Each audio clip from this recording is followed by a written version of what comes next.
কাঁঠাল একটি সুস্বাদু রসালো ফল। এর রয়েছে নানা পুষ্টিগুণ ও উপকারিতা।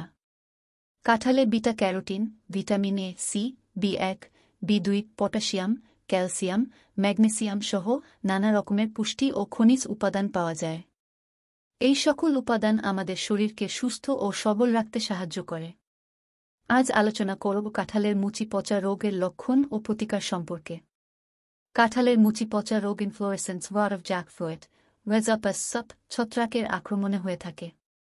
ক্ষতির ধরন ও লক্ষণ: প্রথমে ফলের মুচির গায়ে বাদামি দাগ হয়, তারপর আস্তে আস্তে কালচে হয়ে পচে যায়। পচা অংশে অনেক সময় ছত্রাকের সাদা মাইসেলিয়াম দেখা যায়। বৃষ্টি ও ঝড়ো বাতাসে এ রোগ বাড়ে। রোগের কারণে ছোট অবস্থায় মুচি পচে গাছ থেকে ঝরে। এ রোগ সাধারণত ফলের বাড়ন্ত পর্যায়ের ফলে আক্রমণ করে।